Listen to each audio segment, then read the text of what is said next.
তল্লাশি সংঘাত, আইনি লড়াই, এবার সুপ্রিম কোর্টে আইপ্যাক কাণ্ডে পিটিশন দায়ের ইডির।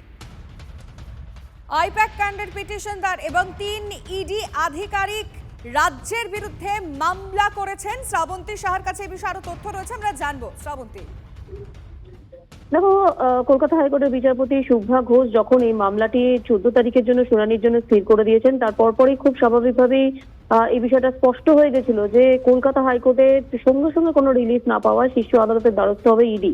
কিন্তু দেখা যাচ্ছে শুধুমাত্র এনফোর্সমেন্ট ডিরেক্টর নয়, একই সঙ্গে 3 জন আধিকারিক, নিশান্ত কুমার সহ 3 জন ইডি আধিকারিক যারা সেদিনকে সেই সময় উপস্থিত ছিলেন সার্চ অ্যান্ড সিজারের সময়, তারাই আলাদা করে আরেকটি মামলা দায়ের করেছেন। সেখানে মুখ্যমন্ত্রী, রাজ্যের ডিজি রাজীব কুমার সহ একাধিক পুলিশ আধিকারিকের বিরুদ্ধে অভিযোগ।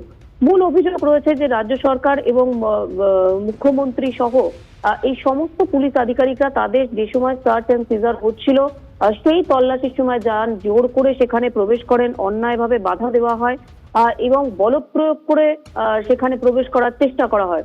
মুখ্যমন্ত্রীর নাম আলাদা করে দেওয়া হয়েছে এবং এখানে পার্টি করা হয়েছে। একই সঙ্গে এনফোর্সমেন্ট ডিরেক্টরের আলাদা একটি মামলা, সেটাও আজকে রয়েছে।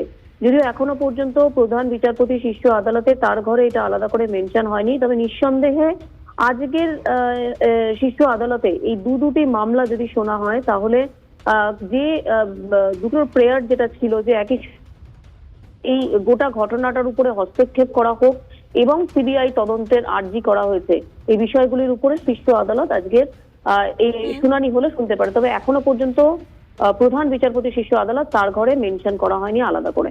ধন্যবাদ শ্রাবন্তী।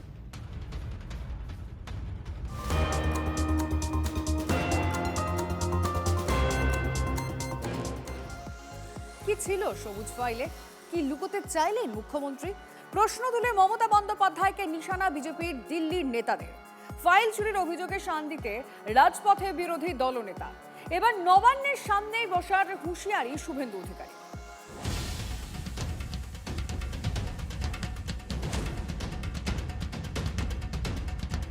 রাজ্য রাজনীতির কেন্দ্রবিন্দুতে সবুজ ফাইল। আইপ্যাকের কর্ণধার প্রতীক জৈনের বাড়িতে ইডি তল্লাশির মধ্যেই সবুজ ফাইল নিয়ে বেরিয়ে চলে আসেন মুখ্যমন্ত্রী Mamata Bandyopadhyay. So my hard disks, phone, hard disk, all they are collecting and they have already attacked my IT office also. In fact, sector 5, I am going there also. আদালতে ইডির অভিযোগ, মূল তথ্য প্রমাণ ছিনতাই করে নিয়ে গিয়েছেন মুখ্যমন্ত্রী। এবার সেই সবুজ ফাইল নিয়ে মুখ্যমন্ত্রীকে নিশানা কেন্দ্রীয় মন্ত্রী গিরিরাজ সিং এর। उनको डर था कि गुप्त कागज मिलेगा तो अभिषेक बनर्जी फंस जाएगा, इसीलिए वो गई और सारे कागजात वहां से चुरा करके लेके चले आए।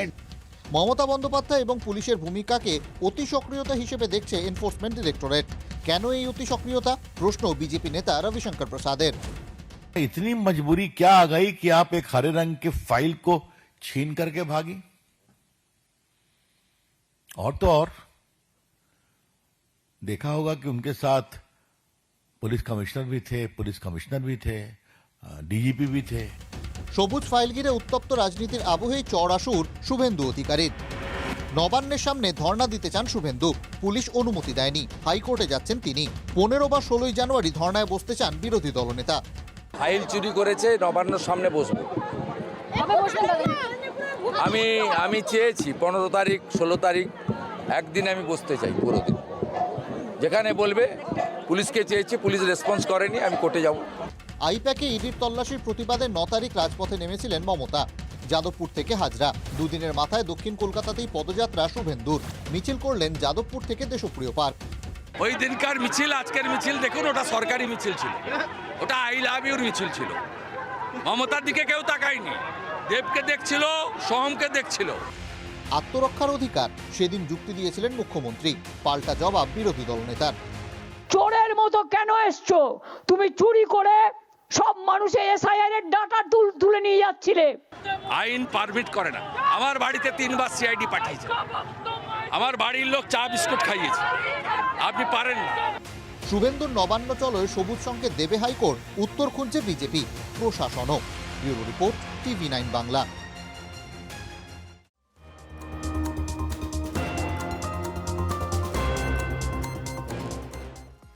বৃহস্পতিবার আইপ্যাকের কর্ণধারের বাড়ি ও অফিসে তল্লাশির সময় ইডি ও কেন্দ্রীয় বাহিনীর ভূমিকার প্রশংসা বিরোধী দলনেতার। ইডি যা করেছে ঠিক করেছে। উনি চেয়েছিলেন যাতে ইডি ওনাকে ধাক্কাধাক্কি করে, আর উনি এসএসকেএম এ শুয়ে বলতেন বাংলা আক্রান্ত। মন্তব্য বিরোধী দলনেতার। এই মুখ্যমন্ত্রী সেদিন কিভাবে কোমরে কাপড় গুজে ঝগড়া করার মতো যেভাবে তিনি গেলেন ওখানে, আমি ধন্যবাদ জানাবো ইডির লোকেদের আর সেন্ট্রাল ফোর্সকে। অনেকেই বলছেন কি হলো, প্রস্তুতির অভাব ছিল, ঢুকতে দেওয়া উচিত হয়নি। আমি বলেছি যা করেছে ইডি ঠিক করেছে। 21 সালে ভালো পায়ে ব্যান্ডেজ বেঁধেছিলেন কে? হুইল চেয়ারে চড়েছিলেন কে? সহানুভূতি দেখিয়ে ভোট নিতে চেয়েছেন। ওই দিন উনি চেয়েছিলেন যাতে ইডি উনাকে ধাক্কাধাক্কি করে, ইডির বিরুদ্ধে মামলাও করতেন। আর সাথে সাথে পিজি হসপিটাল, যেখানে চোরেরা উঠবেন ওয়ার্ডে শুয়ে থাকে, এখানে মমতা ব্যানার্জি শুয়ে পড়তেন আর আপনাদের বলতেন বাংলা আক্রান্ত। ইডি ফাঁদে পা দেয়নি। হাইকোর্টে যে পিটিশন করেছে ইডি, 1 নম্বরে আসামি করেছে মমতা ব্যানার্জিকে। রাজীব কুমার, মনোজ ভার্মাদের আসামি করতে চেয়েছে। রুল 26-এ তদন্তে বাধা দেওয়া, সরকারি কাজে বাধা দেওয়ার জন্য তারা বিচার চেয়েছে, এফআইআর করতে চেয়েছে, মামলা সিবিআই কে হস্তান্তর করার আবেদন করেছে।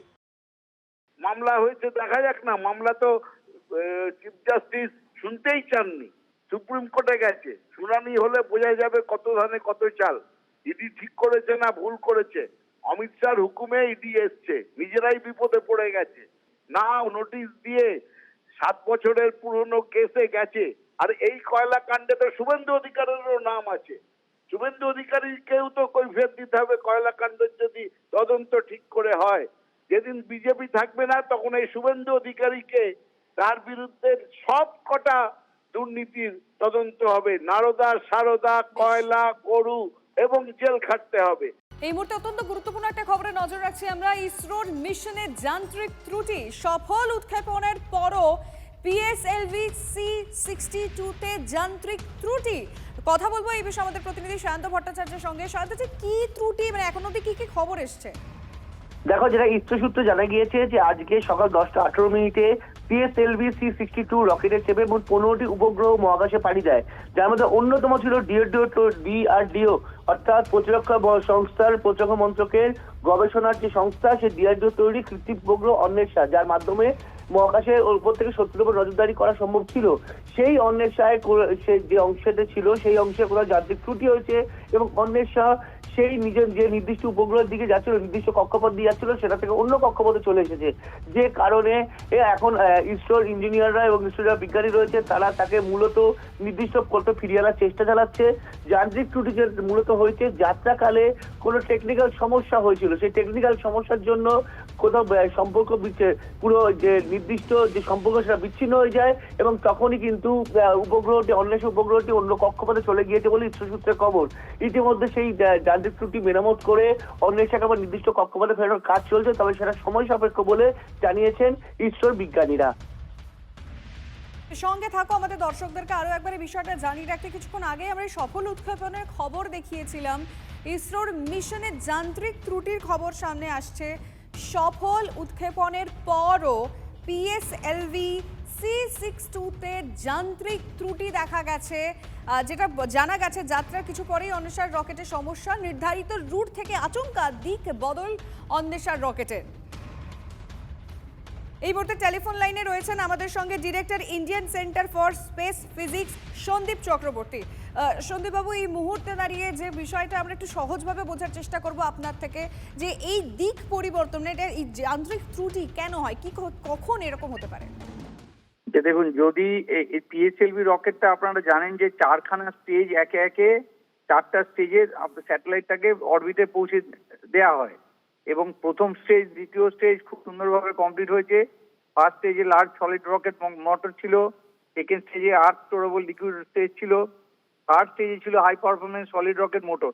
এই থার্ড স্টেজের সময়তেই ইগনিশনটা ঠিক মতো করে হয়নি এবং ফলে যে স্যাটেলাইটগুলো 15খানা স্যাটেলাইট ছিল তার মধ্যে আমাদের ডিফেন্সের অন্বেষা এবং আমাদের ধ্রুব স্পেসের 7খানা, বিদেশিদের 7খানা, এই রকেটগুলোকে ঠিক মতো করে প্লেস করা গেল না অরবিটে, কারণ থার্ড স্টেজ থেকে ফোর্থ স্টেজ অবধি পৌঁছয়নি আর কি। থার্ড স্টেজটা ঠিক মতো করে ইগনিশনটা হয়ে গিয়ে যে ফোর্থ স্টেজের হাতে ওটাকে ছেড়ে দেবে, তারপরে ফোর্থ স্টেজে আছে লিকুইড স্টেজ উইথ ইঞ্জিন, এই অবধি পৌঁছয়নি। তার আগেই রকেটগুলো ডিঅরবিট হয়ে গেছে, মানে অরবিট থেকে বাইরে বেরিয়ে চলে এসছে, কারণ থ্রাস্ট পাচ্ছে না। ওরা যে থ্রাস্টের জন্য ওরা অরবিট অবধি পৌঁছয়, সেই থার্ড স্টেজে ফেল করেছে। পরে এটা খুব দুঃখের বিষয়। এর আগেও মে মাসে গত বছর একটা পিএসএলভি এরকম ফেল হয়েছিল, C61, এটাও C2টাও সেভাবে ফেল করলো। এটা মানে খুব আধ ঘন্টা আগেই হয়েছে। এমনিতে লঞ্চিং খুব পারফেক্ট হচ্ছিল, first stage second stage complete হয়েছে সুন্দরভাবে, থার্ড স্টেজে গিয়ে ফেল করেছে।